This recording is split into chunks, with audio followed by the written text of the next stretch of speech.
Hi. Wow. We're not really used to getting 1,200 people into a data conference. That's the first. My name is Henrik Göthberg. I've had the fortune to be part of this journey with this particular conference since it started. I've been the chairman for this conference since it started. How many was here in 2016? Hands up. Yeah, a couple of guys. And in 2017, a couple of more. And then we are even more today. So I'm going to kick this off now. We are still having people arriving, so sorry if that is disturbing a little bit, but I think that will work. So let's start. What is going on? When we discussed, the themes and how we saw the evolution, we were starting to think about what has been happening since we started this conference. What are we seeing right now? We started with 272 participants. We talked a lot about customer analytics and still BI, I would say, self-service, interactive BI. Big data was still a cool word, and I was trying to pick out the main cool word, the main buzzword that you would win the buzzword bingo with your management consultants at home. I think digital disruption topped it in 2016. 17, what we see already now, we talk much more data first. It becomes more and more data innovation topic as such. So we have three main stages. We see much more talk, not only the traditional, or where customer analytics and BI has been around, but Industry 4.0, 16, 17, it was clearly a big shift. And IoT, from a small buzzword, it becomes a lot bigger buzzword. Much more things were happening and being shown. We had more diversity in the cases we presented, so you could really now start to see, where should I use analytics? That is not the question in 17. It's really starting to be shown as examples everywhere. The cool words, IoT, blockchain. Which one topped, you think? I give it a tie between machine learning or blockchain as, the buzzwords of 17. 18, where are we today? So we're in 1 quarter in, more or less. So we have grown now 272, 700, 1,200 participants. And if you look at the this partner ecosystem, the partners of the Data Innovation Summit is really a fantastic picture. I wonder if anyone in this room actually know what all of these guys do. Now, you maybe should. This is the future ecosystem. This is what we're trying to figure out. How does this ecosystem look like, working with data and analytics? So what is going on? Do you see that first slide? I showed this slide. I jumped it very quickly.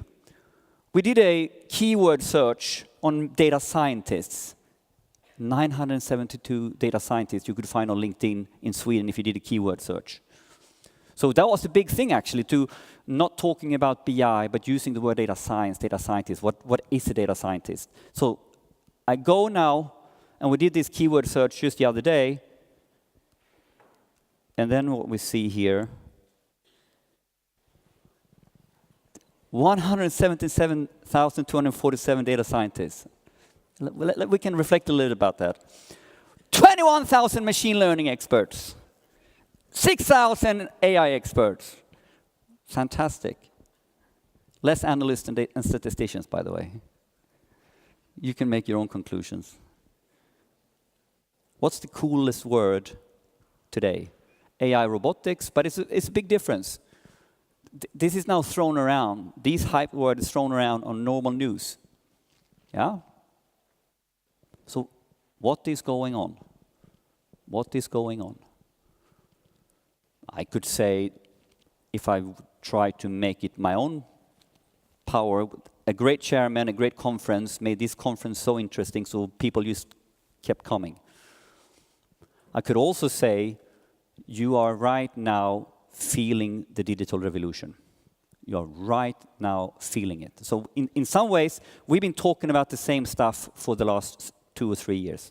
And what I've talked about on stage is literally the same. I've had the idea, I saw this discussion, like where are we going? We're going towards algorithmic business, algorithmic process. But when I said that 2 or 3 years ago, it wasn't really catching on. It wasn't really, BI analytics is about decision making. Yes, yes, yes. I was trying to highlight the data value chain. How do you put that decision making into your systems and processes? That is what's going on right now. Everybody has sort of gone beyond the step that this is happening. But there's another way of looking at this topic also, what is going on, is the hype cycle is going on. How many in here are familiar with the Gartner hype cycle curve? Hands up. Just want to see if you've seen it before. So it's a tool.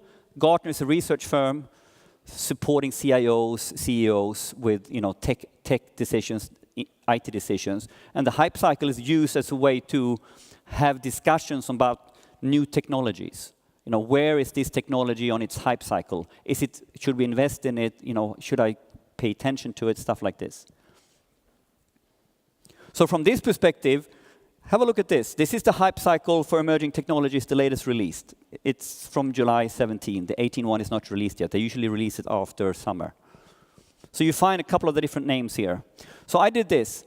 I simply thought about, if I try to make my journey or Vattenfall's journey, our journey as a company, and plot that into here.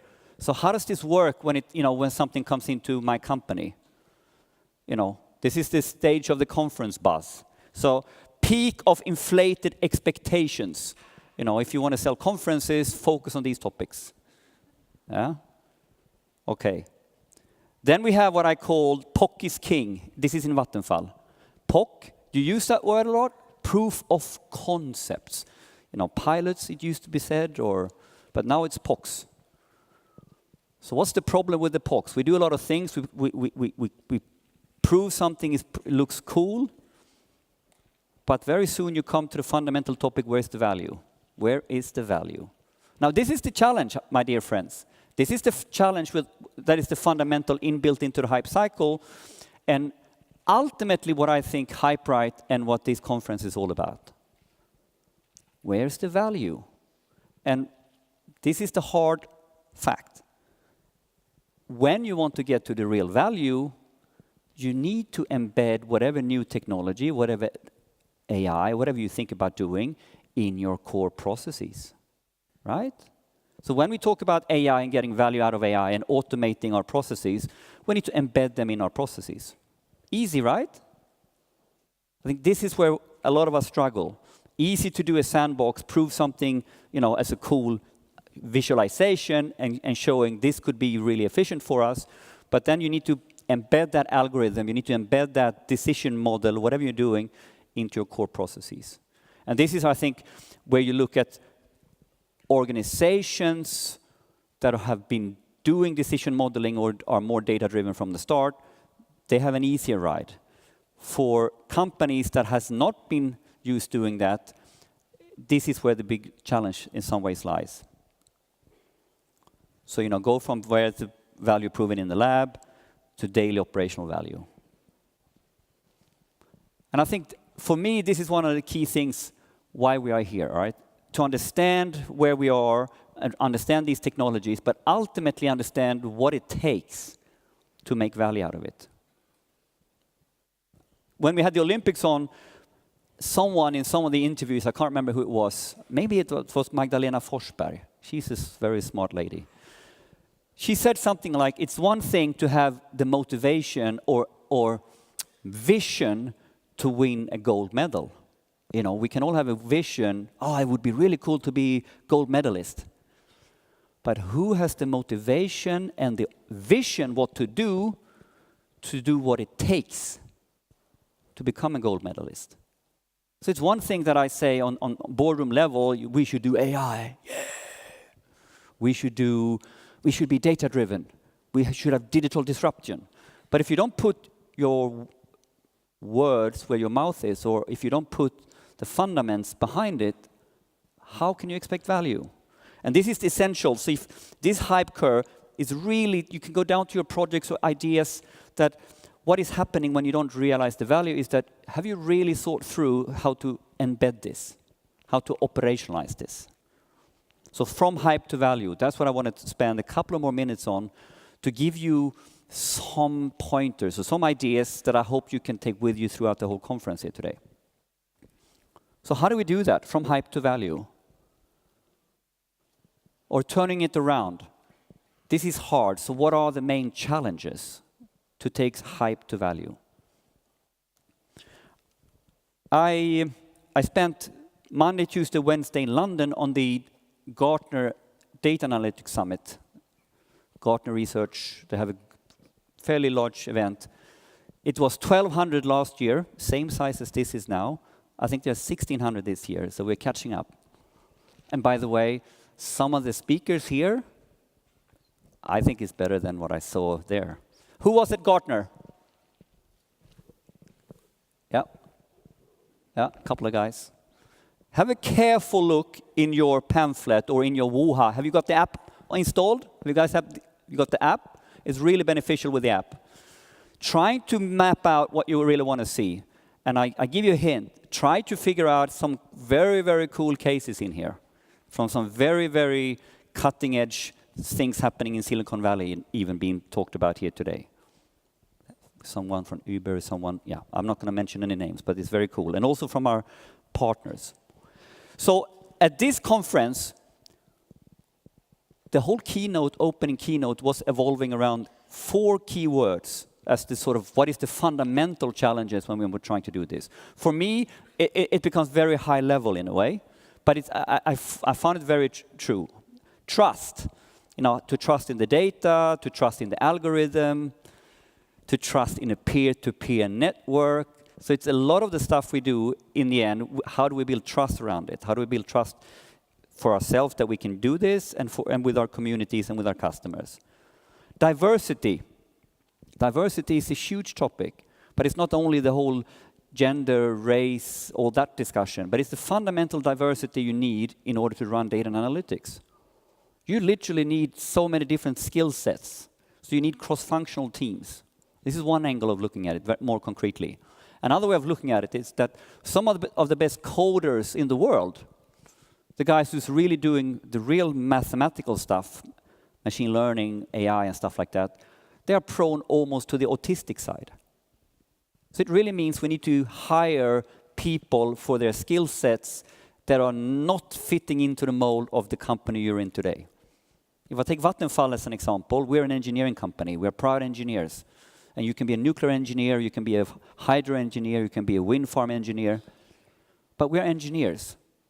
And we need to, in this mindset, shift from being a 100% engineering company with a couple of accountants to 50% engineering, 50% software or algorithm. And it's not about IT doing this, right? It's about algorithmic process. So you need to infuse the software guys next to the engineering guys. Not the same culture, I can tell you that. If I go to Ringhouse and Forsmark, definitely not the same culture as I go to a hip software company. But how can we take this down to something a little bit more concrete? Talk about this, more towards why we are here today and how to drive from hype to value. So I was trying to think about this from my Vattenfall perspective. So we've been going on this journey enthusiastically for a couple of years now. And we are doing a lot of great things, but we're also having a lot of great challenges that we are not really mastering. And I tried to pinpoint these in 4 fundamental areas. So how to Hyperight, or what I see as challenges that we need to get right to make this into value. So innovation strategy. How do you go about innovation? How do you go about technology and disruptive technology? When do we choose to jump on it? Why do we do it? To me, it's too random today. It's not lean enough. It's not strategized enough. Operational vision. Too few people have the data literacy or the vision for how will an algorithmic business look like. So we don't even know how to start, how to build it, how to change it. Manage enterprise change. Manage change in a way that is cross-functional or cross-company. If you have data in silos, you have organizations in one way, you have your data in the same way, and now you want to do something else.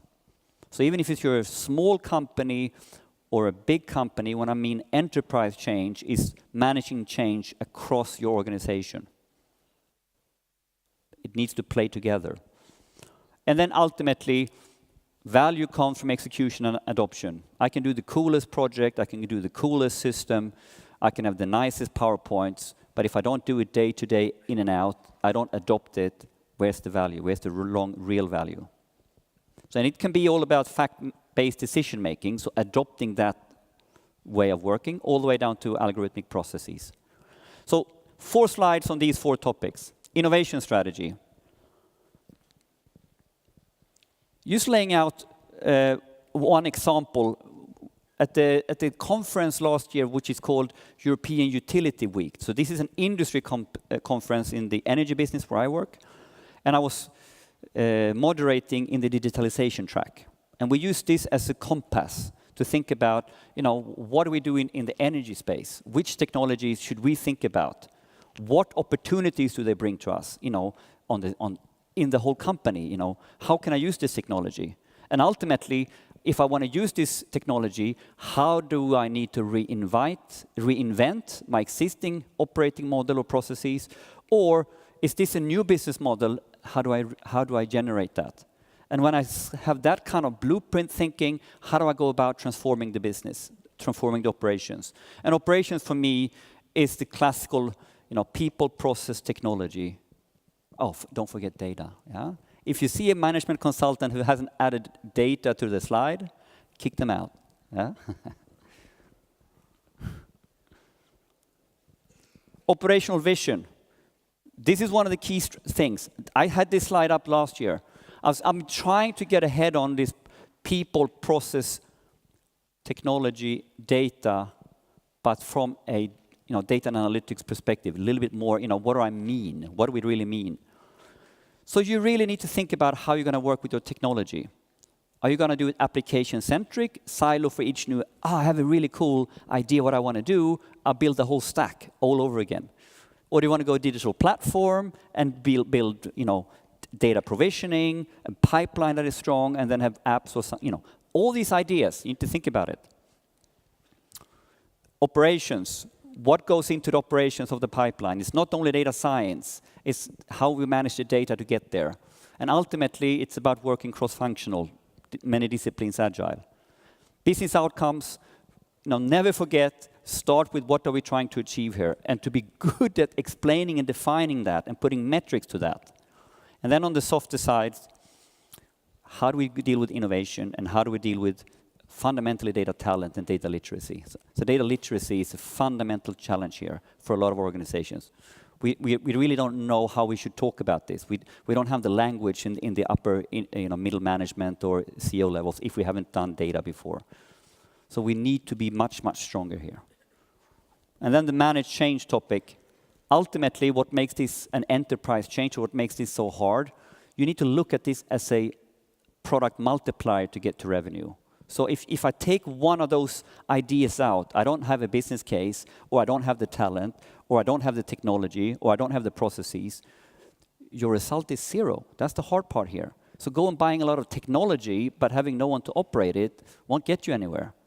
So you need to orchestrate this balance change. So that sort of makes it really hard to do a big bang. It can't be done. But you need to think big, but be really smart on starting small, so you can sort of take something from all these key components to orchestrate that into value. Execution approach. Just highlighting a very simple example from Vattenfall. What it takes to do self-service. If we wanted to self-service, we need to talk about how is the governance. What's the onboarding of the whole company? What's the process around our assets now? How do we do agile? We haven't done agile in the same way before. And how do we organize this? So you can't just go out and buy a BI tool and expect this to be an enterprise self-service platform. So, how to Hyperight, how to work this out at these. I mean, like, Data Innovation Summit 2018 is about the keywords: educate, engage, excite, empower. So it's all about building you guys as change agents, going out, seeing the stuff that helps you think about your innovation, but also at the same time think about, you know, where does it fit? Which opportunity? How would it impose on my operations? Operational vision. This is a lot about the use cases and the technologies to highlight and to give you inspiration to build your vision on this. What should you do with it? How should it work? And then think about, okay, managed change perspective. This technology, this way of working, what would that mean in terms of changing the normal processes for people? Some things will be easier, some things will be harder. So really take the opportunity to do this well. Now, I will finish off by that, but I will give you a couple of hints on what I think is the best way to manage your day. Use the app or use this conference pamphlet and try to tailor your day throughout the day. Think about your industry, think about where you are in your maturity curve, so you get some inspiration on the cutting edge stuff, but you also figure out, you know, what is relevant for me right now. Have a balance between use cases, looking at technology, so you have a balance, and listen to the consultants. All right. With this, I think we are ready to start. Goran, our founder, do you want to say any couple of words? I think we keep it to schedule. We keep it to schedule. So with that, thank you for the opening keynote.